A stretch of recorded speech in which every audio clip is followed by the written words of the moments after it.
Não existe maior ou menor sofrimento, porque não é uma competição, mas são formas diferentes de se vivenciar. Olá, tudo bem? Meu nome é Janaína Delbão, eu sou psicóloga, membro do grupo Cressex e hoje gostaria de conversar com vocês sobre o Janeiro Branco. Eu venho trazer uma ótica, de trabalho que é interseccional e com um olhar voltado à saúde mental das mulheres, entendendo que saúde mental a gente deve olhar o ano inteiro, não só no mês de janeiro, mas que sim, nesse mês a gente precisa trazer como se fosse um alerta para essa campanha e dizer que de maneiras que se interrelacionam é preciso falar sobre a saúde mental das mulheres. O Janeiro Branco é uma campanha que nos convida aí a refletir e pensar sobre essa saúde mental, do lema, que quem cuida da mente, cuida da vida no geral. E por isso, a gente traz essa reflexão que é realmente, que precisa ser, inclusiva e integral. Então, pensar na saúde mental dentro do contexto de gênero, a gente está falando de sexualidade e cuidado com a mulher. E é fundamental que a gente olhe para além das nossas lentes, porque às vezes a minha vivência é um pouco diferente da vivência de outras pessoas, porque nós somos seres diferentes. Então, o sofrimento mental de uma mulher negra é diferente do sentimento e do sofrimento de uma mulher branca, porque temos vivências diferentes. E aí, quando as vivências de classe, raça e gênero se cruzam, elas trazem questões que nos atravessam de maneiras diferentes.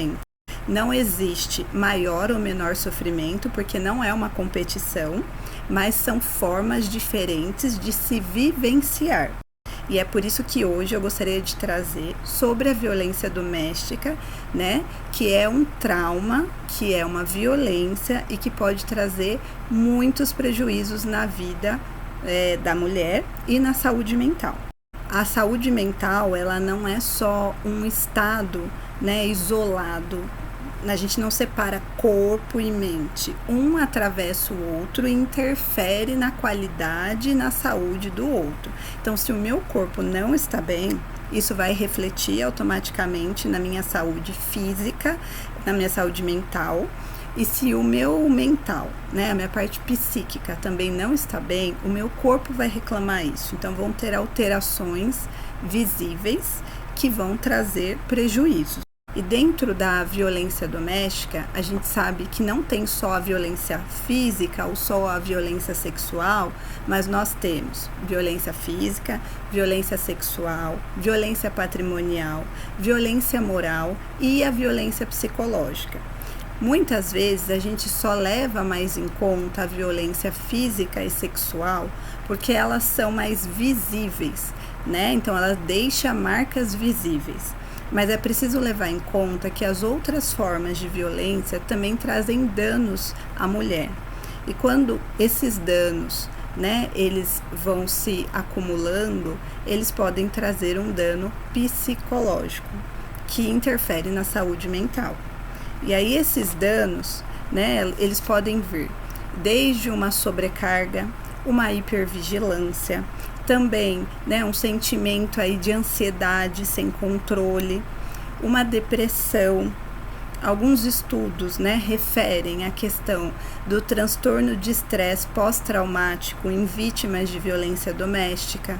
Então, a gente está falando de várias questões que podem acarretar em alguns transtornos ou doenças mentais para as mulheres.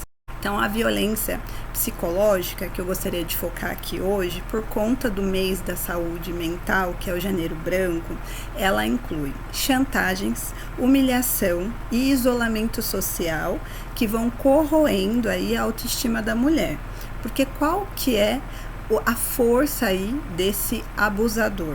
Ele precisa que essa mulher esteja muito, isolada socialmente e sem rede de apoio. Quanto menor o contato com outras pessoas, sejam familiares ou amigos, mais ele consegue controlar, porque vai ter menos intervenção.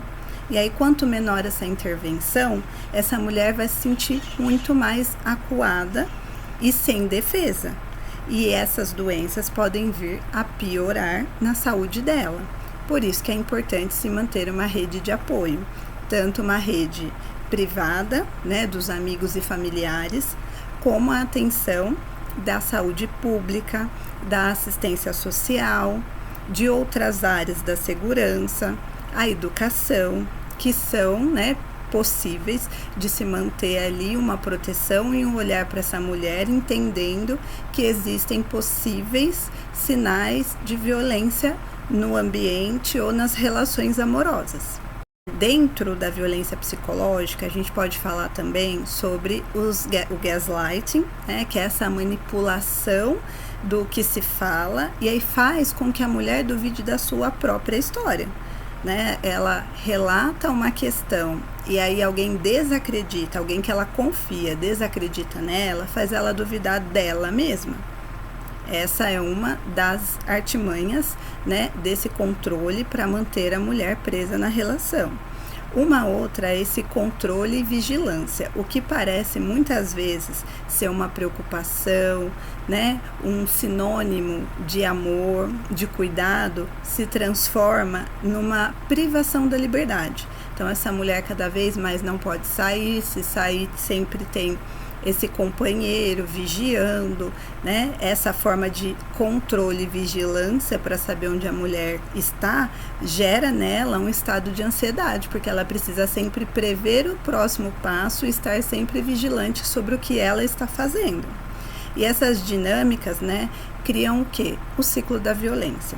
Esse ciclo é um círculo fechado com algumas fases, e essas fases vão se alternando enquanto a mulher não tem condições psíquicas, condições financeiras, rede de apoio, fortalecimento, ela não consegue sair desse ciclo, que vai, né, na tensão, quando esse casal começa com as discussões, quando começa a ter essa desconfiança da parceira, até que chega um momento que essas agressões verbais se tornam agressões físicas, e aí é a explosão, e depois disso, né, esse abusador, ele diminui essa tensão, porque ele descarregou nela essa violência, entende que foi algo excessivo, de alguma forma ele tenta compensar a violência, geralmente dando flores, levando para passear, tratando bem, pedindo desculpas,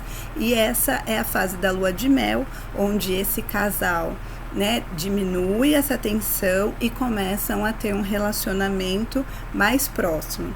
É nesse momento que a mulher, ela começa a pensar: onde foi que eu errei? O que eu posso fazer para mudar? Porque nós aprendemos socialmente que um relacionamento precisa dar certo. E para a mulher ser melhor aceita socialmente, ela precisa estar acompanhada de um marido, de um namorado. Então ela vai tentando de todas as formas prever possíveis explosões e entender onde foi que esse relacionamento não deu certo e onde ela pode mudar para que as coisas voltem a funcionar de maneira menos agressiva. Enquanto ela não compreender que a responsabilidade não é unicamente dela, ela não consegue sair desse ciclo, tá?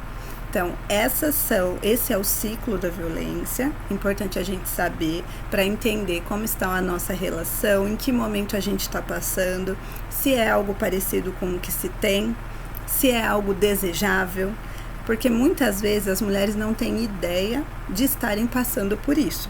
E aí quando ouvem esse ciclo, dá aquela luzinha, sabe? Que vai ficando um pouco mais fácil de entender o porquê que as coisas sempre se repetem. Dentro dessas dinâmicas do ciclo da violência, a gente fala, né, dessas questões de saúde mental que podem vir a agravar a saúde da mulher.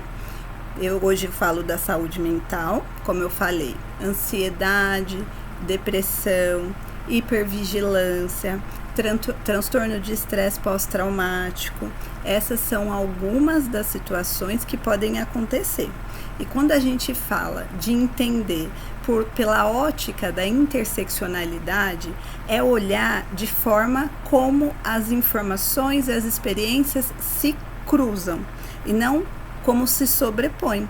porque elas não estão uma cobrindo a outra, elas estão se interrelacionando, tá? Então, para uma mulher com menos estudo, né, menos escolaridade, com uma renda mais baixa, num lugar mais periférico, que talvez não tenha tanto acesso à informação, qual é a facilidade que essa mulher tem para conseguir sair de uma relação abusiva? É muito difícil, porque às vezes ela não tem nem acesso por onde começar. Agora, se a gente estiver falando de uma mulher com uma boa condição financeira, que mora numa região onde tem acesso a serviços com maior facilidade, a gente está dizendo de pessoas que conseguem ter uma oportunidade maior de se desvencilhar desse tipo de relacionamento. Então, a interseccionalidade, ela vem para isso, para mostrar as diferenças dentro dos próprios grupos. Então, dentro do grupo mulher, se eu perguntar qual a probabilidade de uma mulher estar dentro desse contexto mais vulnerável, periférica, baixa escolaridade, baixa renda, quem são essas mulheres? Hoje a gente sabe que são mulheres pretas na sua grande maioria, da raça negra, pretas e pardas. Agora, se eu perguntar, dentro do grupo com maior renda, maior acesso, moradia adequada, qual é o perfil dessa mulher? Geralmente são mulheres brancas na sua grande maioria. Isso não quer dizer, como eu disse anteriormente, que uma sofra menos que a outra. Isso só quer dizer que a gente precisa entender os contextos para dar conta de um melhor atendimento e até acesso à informação. O que a gente pode falar, então, sobre como atender e acessar esses serviços? Se você está passando por uma situação de violência doméstica, a orientação que eu posso te dar é: essa violência é por um parceiro? Se sim, você pode buscar ajuda. Dependendo do seu município e estado, existem aplicativos que dá para fazer boletins de ocorrência da sua própria casa, tá bom? Além disso, você pode ter dentro desses aplicativos acesso de rastreamento. É um botão de emergência, se precisar, se você tiver uma medida, né, protetiva, você pode apertar esse botão caso o seu agressor esteja nas proximidades, que não deveria, e aí a polícia é acionada imediatamente. Além disso, quando você fizer um boletim de ocorrência, precisa avisar as pessoas ao seu redor, porque às vezes elas não sabem e elas não têm como te ajudar se elas não souberem que você tem uma medida protetiva. Se elas souberem, o que elas podem fazer? Ficarem atentas, sabendo que você está, né, na tua casa, sabendo onde você mora. Se por acaso elas chegarem a ver o agressor, elas também podem fazer a denúncia, sem que ele chegue até você. Por isso que é importante que os vizinhos, os familiares, as pessoas do seu trabalho saibam. Então, você tem direito a fazer o boletim de ocorrência, a prova, né? Quanto mais você tiver, melhor, mas o seu próprio depoimento já é uma prova. Então, você não precisa de provas materiais. Se você tiver, claro, quanto mais provas, melhor. Mas o seu depoimento vale como prova. Então, boletim de ocorrência, avisar as pessoas, né? Ter as provas, se cuidar de forma a não entrar em contato direto com esse agressor, identificar os tipos de violência. Se precisar, né, ser amparada, existem abrigos que podem fazer esse acolhimento. Algumas cidades têm o Centro de Referência à Mulher, outros não têm, mas aí tem o CREAS e o CRAS que fazem atendimento. Temos também a casa, em algumas cidades, Casa da Mulher, que é um lugar onde todos os serviços se encontram. Serviços jurídicos também é garantido, serviço psicológico e social. Então, se informe e corram atrás dos seus direitos. Em caso de uma urgência de violência sexual, procurem um pronto-socorro para que os primeiros atendimentos dentro aí das primeiras 48 horas possam ser feitos. para cuidados, né, contra as ISTs e para que você seja resguardada, porque aí, como é um atendimento de urgência, precisa ser num pronto-socorro ou numa UPA. Então, eu espero que esse cuidado seja garantido, que nesse Janeiro Branco as mulheres sejam olhadas de forma muito integral e inclusiva, e que vocês possam se sentir seguras para procurar ajuda. Agora eu vou deixar alguns telefones que eu acho importante, tá? O Disque 180, que é o Centro de Atendimento à Mulher, lá se faz orientações e denúncias. O 188, que é o Centro de Valorização da Vida, é o CVV, é um lugar onde você liga, é anônimo, você não precisa, né, se identificar, é um apoio emocional gratuito, eles são preparados e treinados para atender qualquer pessoa a qualquer hora, funciona 24 horas por dia. E também o CRAS e o CREAS é porta aberta e faz atendimento a toda a população com algum tipo de vulnerabilidade, independente de qual seja, tá? É uma assistência social e proteção. E para os municípios que tiverem, o Centro de Referência à Mulher. Então fica aqui as minhas orientações para o Janeiro Branco de forma integral e inclusiva para todos.